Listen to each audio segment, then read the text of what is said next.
स्वागत है आपका हिंदी स्टोरीज वर्स चैनल पर, जहां हर कहानी सच्चाई डर के बीच की वो रेखा मिटा देती है जिसे हम पार नहीं करना चाहते। चलिए शुरू करते हैं इस दिलचस्प कहानी को। बारिश की बूंदें पुराने शहर के उस वीरान हिस्से में गिर रही थीं, जहां लोगों ने बरसों से कदम नहीं रखा था। ढहती हुई दीवारों और उखड़ती छत के पीछे घने पेड़ों के साए में खड़ा था सरकारी जिला अस्पताल भवन क्रमांक 9, जिसकी ईंटों में अब भी वो चीखें जिंदा थीं जो 3 दशक पहले उस काली रात में दफन हो गई थीं।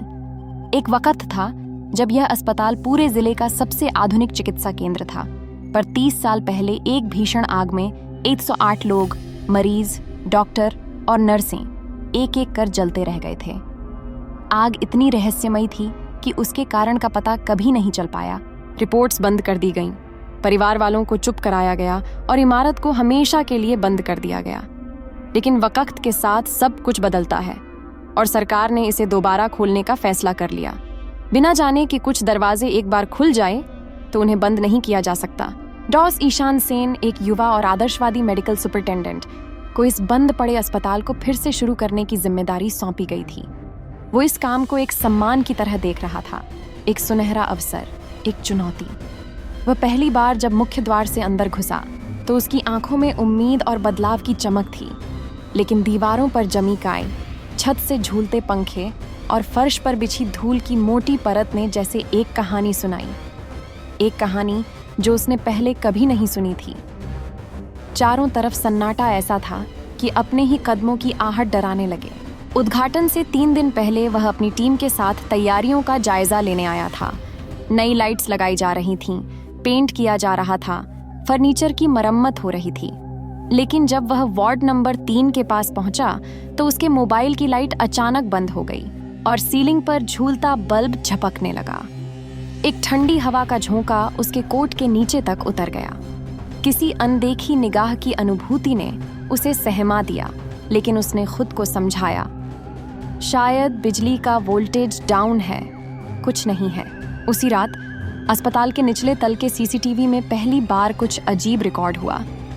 कमरे नंबर 17, जो आग के बाद कभी खोला ही नहीं गया था, वहां की बत्ती अपने आप जल उठी और फिर कैमरे में एक धुंधली छाया चली आती है, एक औरत की, सफेद साड़ी में लिपटी हुई, झुककर चलती हुई, जैसे उसकी रीढ़ पूरी तरह सीधी न हो। न कोई एंट्री रिकॉर्ड हुई, न कोई दरवाजा खुलने की आवाज। चौकीदार रघु जब अगले दिन सीसीटीवी फुटेज देखने गया तो उसके होंठ सूख गए, उसके हाथ कांपने लगे और उसकी सांसें घबराने लगीं। उसने तुरंत डॉक्टर ईशान को बुलाया, लेकिन जैसे ही ईशान वहां पहुंचा, सिस्टम हैंग हो गया, फुटेज गायब हो गई और स्क्रीन पर सिर्फ एक धुंध भरा स्टिल इमेज फ्रीज हो गया, जिसमें वो औरत बस देख रही थी, सीधा कैमरे में, जैसे जानती हो कि उसे कोई देख रहा है।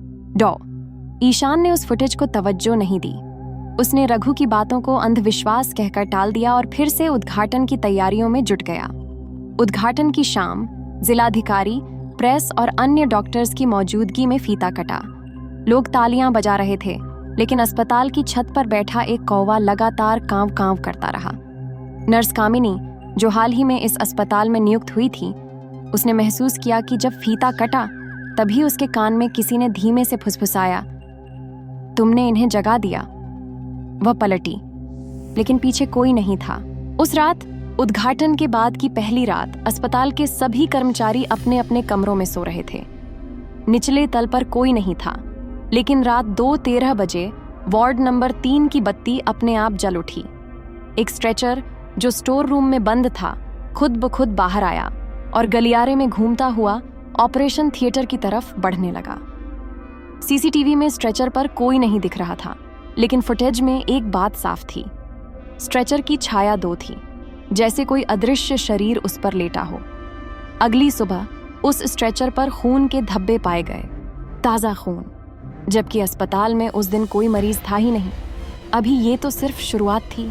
अस्पताल को फिर से शुरू हुए अभी 48 घंटे ही बीते थे और पूरे स्टाफ में एक अजीब सी बेचैनी फैलने लगी थी। सीढ़ियों से उतरते वक्त किसी को पीछे से थपकी सी महसूस होती। रात की ड्यूटी में बैठे सुरक्षाकर्मी अचानक कंपाने लगते और सबसे डरावनी बात यह थी कि हर रात ठीक 2:13 बजे कुछ न कुछ अजीब होता, जैसे अस्पताल के भीतर कोई अदृश्य दिनचर्या दोहराई जा रही हो, बिना रुके, बिना बदले। लेकिन ईशान अब भी सबको यही कहता कि ये सब दिमाग का भ्रम है, पुराने अस्पताल में ये सब स्वाभाविक है। पर उस दिन जो हुआ, उसने सिर्फ भ्रम की सीमाएं लांघ दी। सुबह के 7 बजे थे जब अस्पताल के गेट पर एक एम्बुलेंस चीखती हुई घुसी। ड्राइवर चिल्ला रहा था, एक्सीडेंट केस, जान बचानी है। नर्स कामिनी और वार्ड बॉय आकाश दौड़कर बाहर आए। स्ट्रेचर निकाला गया और एक लहूलुहान युवक को इमरजेंसी रूम में ले जाया गया। उसका शरीर बुरी तरह घायल था, चेहरे पर कई कट्स थे, बांह से मांस लटक रहा था और पेट में गहरी चोट थी।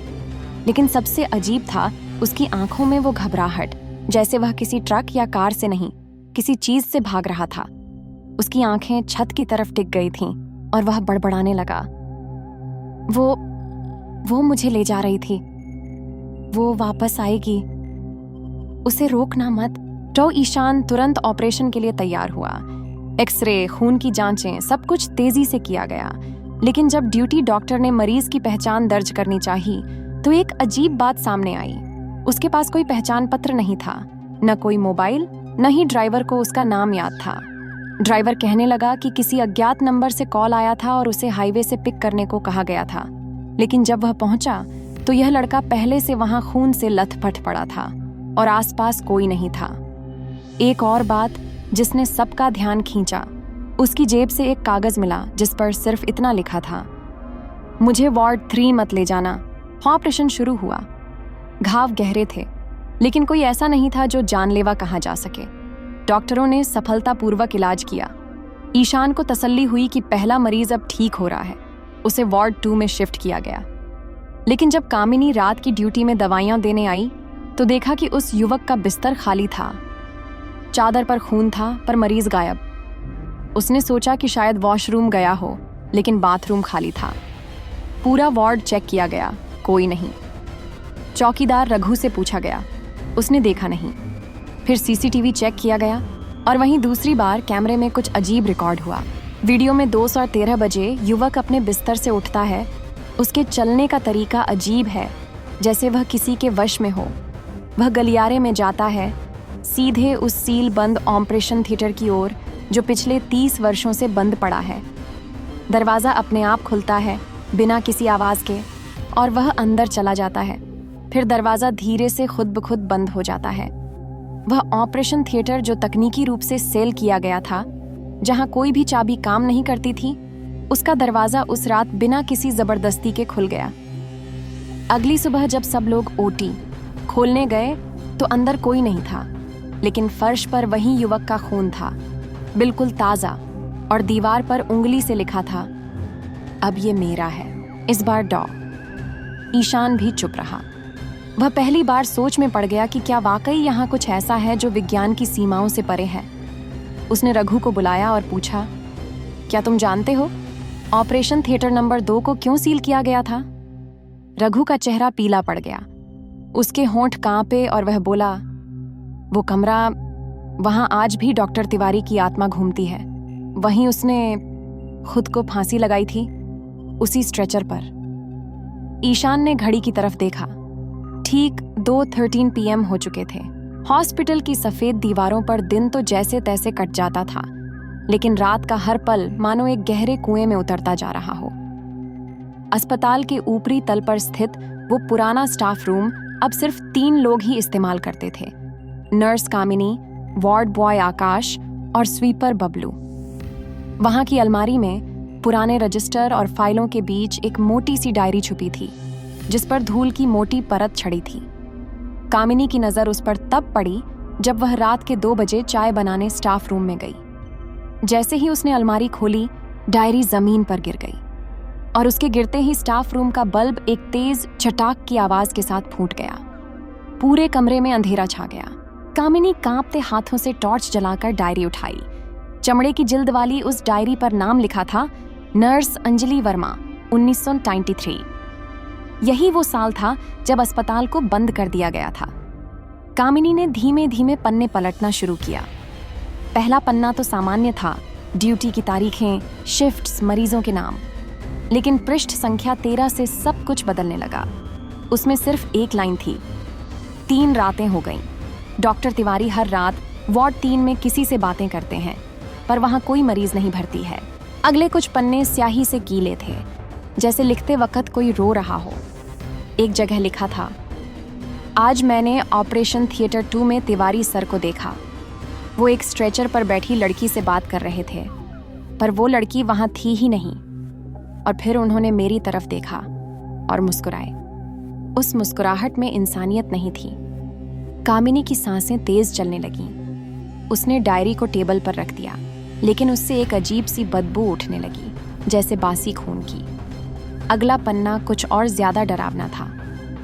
मैंने रात्रि 2:13 पर अपने कमरे का दरवाजा बंद कर लिया है। हर रात ये समय डरावना होता जा रहा है।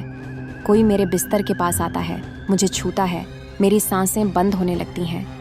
मुझे लगता है अब मैं बचूंगी नहीं। कामिनी का शरीर ठंडा पड़ने लगा।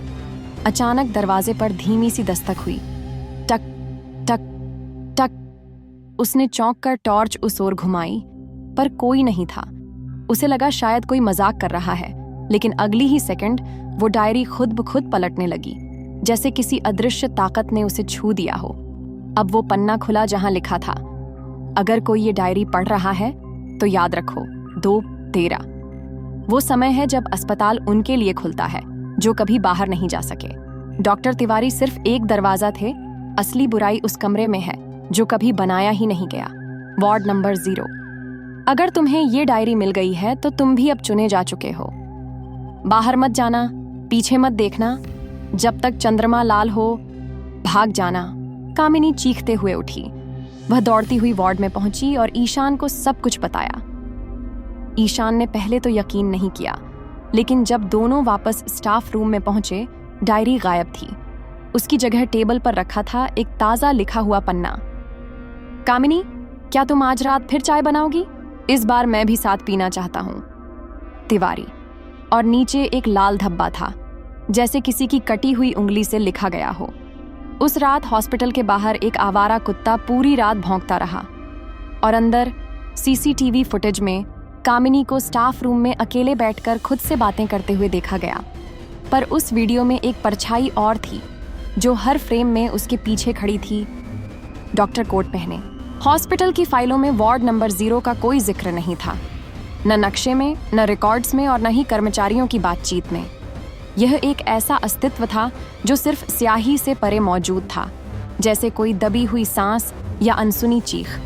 लेकिन उस रात जब ईशान और कामिनी ने डायरी के पन्ने पढ़े और उसकी गंध को अपनी सांसों में महसूस किया, तब दोनों को महसूस हुआ कि यह कोई कल्पना नहीं, बल्कि कोई छुपी हुई वास्तविकता है। एक दरवाजा जिसे बरसों से बंद किया गया था और अब धीरे धीरे खुलने लगा था। अगली सुबह ईशान रिकॉर्ड रूम पहुंचा। वहां एक बूढ़ा बाबू बैठा था। नाम था मुकेश। उसकी आंखों के नीचे गहरे गड्ढे थे, जैसे वो रातों की नींद नहीं बल्कि वर्षों की कहानियां ढो रहा हो। जब ईशान ने उससे वार्ड 0 के बारे में पूछा तो उसका चेहरा पीला पड़ गया। उसने कांपते होठों से बस इतना कहा, उसे मत छेड़ो साहब, वो बना ही नहीं था, वो बस घटा था, वो कोई जगह नहीं, एक गलती थी, एक पाप था। ईशान ने जब जोर डाला तो मुकेश ने एक पुरानी चाबी और एक फटी हुई नक्शे की नकल निकाली। उसमें अस्पताल का एक ऐसा हिस्सा दिखाया गया जो अब स्टोरेज कहलाता था, लेकिन असल में वही था वार्ड नंबर 0। एक गलियारा जो कभी इस्तेमाल नहीं होता था, जिसकी दीवारों पर सीलन थी और जहां लाइटें कभी पूरी नहीं जलती थीं। शाम होते ही ईशान और कामिनी उस गलियारे की ओर बढ़े। दोनों के हाथों में टॉर्च थीं और दिलों में डर। रास्ता संकरा होता गया। दीवारों पर पुरानी खरोंचें थीं, मानो किसी ने नाखूनों से बाहर निकलने की कोशिश की हो। हवा ठंडी नहीं बल्कि भारी लग रही थी, जैसे हर सांस के साथ कोई अदृश्य बोझ सांसों में उतर रहा हो। आखिर में उन्हें वो दरवाजा मिला, लकड़ी का, पुरानी जंजीरों से जकड़ा हुआ, और उस पर किसी ने कोयले से लिखा था, खोलोगे तो पछताओगे, बंद रखोगे तो जियोगे भी नहीं। कामिनी ने कांपते हाथों से चाबी दरवाजे में डाली। जैसे ही दरवाजा खुला, एक सड़ी हुई मांस की बदबू पूरे गलियारे में फैल गई। अंदर अंधेरा था, पर टॉर्च की रोशनी में एक लंबा सुनसान कमरा नजर आया, जिसके कोने में कुछ था, कुछ जो शायद कभी इंसान था। दीवारों पर बच्चों की तस्वीरें बनी थीं, लेकिन चेहरे अधूरे थे। फर्श पर खून की सूखी बूंदें बिखरी थीं और कमरे के बीचों बीच एक स्ट्रेचर रखा था, जिस पर बंधा हुआ शरीर पड़ा था, सूखा, सिकुड़ा हुआ, लेकिन उसकी आंखें अब भी खुली थीं और सीधा कामिनी को घूर रही थीं। अचानक टॉर्च बंद हो गई। अंधेरे में किसी ने फुसफुसाया, तुम लोग भी आए हो? मैं कब से इंतजार कर रहा था। अब कहानी पूरी होगी। कामिनी ने ईशान का हाथ पकड़ा, पर उसकी हथेली बर्फ सी ठंडी थी, क्योंकि वह अब ईशान का हाथ नहीं था। वह कोई और था, कोई जिसने इंसानी खाल ओढ़ रखी थी, और ईशान अब वहां था ही नहीं। दरवाजा पीछे से खुद ब खुद बंद हो गया। अंधेरे में कामिनी चीख रही थी, पर उसकी चीख सिर्फ उस कमरे में गूंज रही थी। हॉस्पिटल के बाहर कोई नहीं सुन सका। और अगले दिन जब सीसीटीवी फुटेज देखा गया, उसमें कामिनी अकेली दिखाई दी, वार्ड 0 के दरवाजे की ओर जाती हुई और फिर जैसे हवा में गायब हो जाती हुई। और तब कई सालों बाद रिकॉर्ड रूम में एक नई फाइल जोड़ी गई। Missing staff, nurse Kamini Singh, last seen near storage room B12। नीचे एक फटी सी फोटो लगी थी और उसके पीछे पेंसिल से लिखा था, ward number 0 is open again. अस्पताल के गलियारों में कई अफवाहें तैरती थीं। कोई कहता था कि तीसरी मंजिल के एकांत कमरे में किसी ने अपने कानों से सीढ़ियों पर डॉक्टर तिवारी की आवाजें सुनी हैं, वही पुरानी गंभीर आवाज जो रोगियों को ऑपरेशन थिएटर में बुलाती थी। कुछ कर्मचारियों ने दावा किया कि उन्होंने रात 2 बजे के बाद एक परछाई को देखा है जो सफेद कोट पहने स्ट्रेचर ढकेल रही होती है। लेकिन जब जाकर देखा जाए तो वहां सिर्फ दीवारें मिलती हैं, और दीवारों पर कभी कभी एक अजीब सा निशान, जैसे किसी ने नाखून घसीटे हों। कहानी यहीं नहीं रुकी। डॉक्टर तिवारी को आधिकारिक तौर पर मरा हुआ घोषित कर दिया गया था साल 1973 में। उसी रात जब अस्पताल में लगी आग से पूरा ऑपरेशन विंग जलकर राख हो गया था। लेकिन कोई भी उस रात की सीसीटीवी फुटेज नहीं देख पाया था, क्योंकि रिकॉर्ड रूम भी उसी दिन रात को रहस्यमयी तरीके से जल गया था। कोई शव नहीं मिला था, सिर्फ एक अधजला स्टेथोस्कोप और एक डायरी जो तब भी जलने से बची रही थी। अब 2025 में जब वार्ड नंबर 0 फिर से खुला, अंधकार ने अपनी पुरानी भूख के लिए नए शिकार मांगने शुरू कर दिए थे। सबसे पहला शिकार बनी कामिनी और दूसरा ईशान, जो अब 2 हफ्तों से लापता था। लेकिन इन गुमशुदगियों के साथ एक अजीब चीज शुरू हुई। रात्रि 2:13 पर हॉस्पिटल की लाइट्स अपने आप बंद होने लगीं, और जब जनरेटर चालू किया जाता तो सीसीटीवी की फीड में कुछ पल के लिए एक व्यक्ति दिखाई देता। एक लंबा आदमी, झुके हुए कंधे, हाथ में ऑपरेशन का ट्रे और सफेद डॉक्टर कोट। उसका चेहरा नहीं दिखता था, लेकिन उसकी जेब पर लिखा नाम चमकता था, doctor A Tiwari. Sweeper Bablu सबसे पहले इस बारे में कुछ समझा। एक रात जब वह स्टोरेज रूम B12 की सफाई कर रहा था, उसे फर्श पर कुछ अजीब लगा। एक कोना बार बार गूंजता था, जैसे वहां के नीचे खोखलापन हो। उसने डरते डरते वहां की टाइल हटाई और नीचे एक पतला सा सुरंग जैसा रास्ता मिला, जो अस्पताल के पुराने ऑपरेशन विंग की ओर जाता था, जो आग में जलकर बंद कर दिया गया था। बबलू की आंखों में डर था, लेकिन लालच भी। अगर वो इस रहस्य को उजागर करता तो शायद मीडिया उसे पहचानती या उसे नौकरी में स्थायी कर देती। लेकिन उसने जो देखा, उसने उसकी जुबान हमेशा के लिए खामोश कर दी। सुरंग के अंतिम छोर पर एक कमरा था, जलकर काली हुई दीवारें, टूटी पड़ी ऑपरेशन टेबल, और उसके बीचों बीच एक नया शव पड़ा था, बर्फ सा ठंडा लेकिन ताज़ा।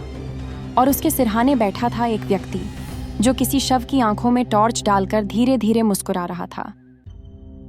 ताज़ा केस है, नसें अभी भी गर्म हैं, उस आदमी ने कहा। बबलू चीख नहीं पाया, वह बस उल्टा दौड़ा, और बाहर आते ही उसकी मानसिक स्थिति बिगड़ गई। आज भी वह अस्पताल के पास भिखारी बनकर बैठा है और हर गुजरते व्यक्ति से एक ही सवाल पूछता है, तिवारी लौट आया है क्या? डॉक्टर तिवारी अब सिर्फ एक आत्मा नहीं था, वह एक विचार बन चुका था, एक छाया जो अस्पताल के कोनों में छुपकर अपनी प्रयोगशाला फिर से बसा रहा था। हर गुमशुदा स्टाफ का सदस्य उसकी टीम का हिस्सा बनता जा रहा था, कुछ के जिस्म, कुछ की आत्माएं। और फिर एक रात नाइट ड्यूटी पर आई नई नर्स रवीना को आईसीयू वार्ड में एक इमरजेंसी कॉल आया। Patient shifting to OT, case non डजियो डॉक्टर तिवारी रिपोर्टिंग। रवीना ने हैरानी से पूछा, पर ओटी तो खाली है और डॉक्टर तिवारी तो। मैं तिवारी बोल रहा हूँ, फोन पर आवाज आई और अगले पल आईसीयू की लाइट्स बुझ गईं। सीसीटीवी फुटेज में उस रात 2:13 पर एक व्यक्ति देखा गया, ऑपरेशन थिएटर में घुसते हुए, और उसके पीछे रवीना। दरवाजा बंद हुआ और फिर आज तक वह दरवाजा नहीं खुला। अस्पताल की तीसरी मंजिल पर वार्ड नंबर 0 के ठीक पीछे बना था एक पुराना ऑपरेशन थिएटर, वो जगह जहां कभी जिंदा लोगों को नई जिंदगी दी जाती थी, लेकिन अब वहां हर कोना मौत की एक अलग किस्म की गंध छोड़ता था। दीवारों पर जले हुए निशान, छत से झूलते तार और ऑपरेशन टेबल के बगल में रखा वो पुराना औजारों का ट्रे। सब कुछ ऐसा लगता था जैसे किसी ने अचानक सब कुछ छोड़ दिया हो, या शायद कुछ छुपा दिया गया हो। उस रात जब रवीना को आईसीयू से कॉल आया, वह डरते हुए वहां पहुंची। ऑपरेशन थिएटर का दरवाजा आधा खुला था। अंदर अंधेरा था, लेकिन दीवारों से एक धीमी सी नीली रोशनी रिस रही थी, जैसे कोई पुराना बल्ब बार बार टिमटिमा रहा हो। रवीना ने हिम्मत जुटाई और अंदर कदम रखा। दरवाजा अपने आप बंद हो गया। कौन है वहां? उसने कांपती आवाज में पूछा। तुम समय पर आई हो, नर्स रवीना? एक गहरी ठंडी आवाज गूंजी। रवीना ने चारों ओर देखा, लेकिन कोई नहीं था। तभी ऑपरेशन टेबल की लाइट अपने आप जल गई और वहां एक शव पड़ा था, चेहरा कपड़े से ढका हुआ, लेकिन छाती अब भी हिल रही थी, मानो सांस चल रही हो। तभी पीछे से वहीं परछाई आई, सफेद डॉक्टर कोट में, हाथ में औजारों की ट्रे। चेहरा अब भी अंधेरे में था, लेकिन आंखों से एक अजीब चमक निकल रही थी, पीली, बुझी हुई और फिर भी जिंदा। ये मरीज बहुत खास है, इसकी नसों में अब भी पाप बह रहा है, डॉक्टर तिवारी ने कहा और औजार उठाने लगे। डॉक्टर तिवारी, आप तो मर गए थे ना? रवीना ने कांपती आवाज में पूछा। तिवारी मुस्कुराया। मौत सिर्फ शरीर की होती है, आत्मा तो यहीं रहती है, जहां अधूरी प्रयोगशाला हो, अधूरी खोजें हों और अधूरे मरीज। रवीना ने भागने की कोशिश की, लेकिन कमरे के सारे उपकरण अपने आप हरकत में आ गए। दरवाजा लॉक हो गया, बल्ब की रोशनी लाल हो गई और ऑपरेशन टेबल का मृत शरीर धीरे धीरे उठने लगा। और जैसे ही चेहरा खुला, वह रवीना ही थी। हर इंसान के अंदर 2 रूप होते हैं, एक जो जीता है और एक जो कभी नहीं मरता। आज मैं तुझे तेरे अंदर के मरे हुए हिस्से से मिला रहा हूं, डॉक्टर तिवारी बोला और स्कैल्पल उठाया। रवीना की चीखों से कमरे की दीवारें हिलने लगीं, लेकिन कोई सुनने वाला नहीं था। सुबह जब सफाई कर्मी आया तो ऑपरेशन थिएटर हमेशा की तरह बंद मिला। कोई मरीज अंदर नहीं था, कोई डॉक्टर नहीं, सिर्फ फर्श पर खून से लिखा एक वाक्य चमक रहा था, केस अन0, ऑपरेशन सफल रहा। अगला? और तभी सीसीटीवी रूम की स्क्रीन पर एक नया चेहरा दिखा। डॉक्टर तिवारी के बगल में खड़ी नर्स रवीना। अब उसकी आंखें भी सुनहरी थीं। पुराने रिकॉर्ड रूम में एक फाइल थी जिसे कोई छूता तक नहीं था, केस फाइल 404। वो एक ऐसा नंबर था जो किसी मरीज को दिया गया था, लेकिन उस मरीज का न कोई चेहरा था, न जन्म की तारीख, न बीमारी का नाम, न ही डिस्चार्ज का रिकॉर्ड। बस एक चीज दर्ज थी, एडमिटेड 14 दिसंबर 1930, स्टेटस इनकम्प्लीट। समय के साथ यह फाइल धूल में खो गई थी, लेकिन जब वार्ड नंबर 0 दोबारा खोला गया और डॉन तिवारी की रहस्यमय गतिविधियां बढ़ने लगीं, तभी उस फाइल की अहमियत फिर से जाग गई। एक रात अस्पताल की नई साइकेट्रिस्ट डॉक्टर श्वेता, जो पिछले कुछ दिनों से असामान्य व्यवहार और मतिभ्रम के केस रिसर्च कर रही थी, रिकॉर्ड रूम में दाखिल हुई। रजिस्ट्रार सिस्टम में कुछ ढूंढते हुए उसकी नज़र चारों सार फाइल पर गई। कंप्यूटर पर यह फाइल लॉक थी, लेकिन जब उसने पासवर्ड डालने की कोशिश की तो स्क्रीन पर खुद ब खुद एक मैसेज आया, I am still here, you just never saw me. Shweta चौंक गई। उसने सोचा कोई वायरस है या इत्तफाका, लेकिन तभी आसपास की लाइटें टिमटिमाने लगीं। अचानक सिस्टम ने खुद ही एक पुरानी सी black and white CCTV footage चला दी, जिसमें ऑपरेशन थिएटर का दृश्य था और बीच में एक परछाई खड़ी थी। कोई चेहरा नहीं, कोई विवरण नहीं, सिर्फ एक इंसानी आकृति जो घूर रही थी स्क्रीन की ओर, और धीरे धीरे उसकी उंगलियां कैमरे के सामने आकर कुछ लिखने लगीं। Why didn't you treat me, doctor? Doctor Shweta का दिल जोर जोर से धड़कने लगा। वह कंप्यूटर बंद करने की कोशिश कर ही रही थी कि स्क्रीन ब्लैक हो गई और वापस चालू हुई। अब उसमें एक मेडिकल रिपोर्ट खुल चुकी थी, खुद ब खुद। उसमें लिखा था, patient 404, unknown, no entry, no exit, observed in mirror at 0:13 AM, ward 0। Shweta डरते हुए उस समय पर अस्पताल के कैमरे के फुटेज चेक करने लगी, और जो उसने देखा वह किसी बुरे सपने से कम नहीं था। 2:13 बजे वार्ड 0 के शीशे में कोई परछाई घूमती थी, लेकिन कमरे में कोई भी नहीं होता था। जब कैमरा झूम करता तो एक पल के लिए उस परछाई के हाथ में एक IV ड्रिप दिखाई देती थी और दूसरे हाथ में एक चिट्ठी। उस चिट्ठी पर जो कुछ लिखा था वही इस अध्याय की सबसे डरावनी बात थी। मैं अब इलाज नहीं चाहता, मैं अब डॉक्टर बन चुका। अगले दिन जब श्वेता अपनी रिपोर्ट लेकर सीनियर डॉक्टर के पास पहुंची तो उसने कहा, मैंने केस 404 को ट्रैक किया है, वो यहीं कहीं है। सीनियर डॉक्टर ने बिना कुछ बोले एक पुराना अलमारी खोला और भीतर से वही 400 पार फाइल निकाली और कहा, इस फाइल को हर साल कोई ना कोई ढूंढता है और फिर खुद उस फाइल का हिस्सा बन जाता है। तुम चौथी हो इस महीने। श्वेता ने डर के मारे फाइल वापस रखी, लेकिन तभी फाइल के कवर पर कुछ नया लिखा मिला, लाल स्याही में, डॉक्टर श्वेता एडमिटेड 13 मई 2025, स्टेटस इनकम्प्लीट।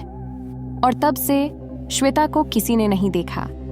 CCTV फीड अब हर रात 2:13 पर वार्ड 0 के शीशे में 2 परछाइयां दिखाती है, एक डॉक्टर तिवारी की और दूसरी सफेद कोट पहने एक महिला जो कभी किसी साइकेट्रिस्ट हुआ करती थी और अब मरीजों के सपनों में आती है और पूछती है। करिश्मा ने जैसे ही मरीज राजेंद्र को शून्य बिस्तर पर लिटाया, उसके भीतर कुछ बदलने लगा। रात के सन्नाटे में बिस्तर के चारों ओर अजीब सी सर्द हवा फैलने लगी। राजेंद्र की आंखों में चमक आई और उसकी आवाज बदल गई, अब तुम भी मेरे साथ यहीं रहोगी, हमेशा के लिए। सुबह अस्पताल में न करिश्मा मिली न राजेंद्र, सिर्फ बिस्तर के सिरहाने 2 नाम चमक रहे थे, राजेंद्र, स्थिति, अधूरी पहचान, करिश्मा, स्थिति, लापता, वार्ड नंबर 0। फिर खाली था, लेकिन बिस्तर अब भी भरा हुआ था। अगर आपको ये कहानी दिलचस्प लगी, डरावनी लगी या कुछ नया महसूस हुआ हो तो चैनल को सब्सक्राइब करें। धन्यवाद आपका। फिर मिलेंगे एक नई कहानी के साथ।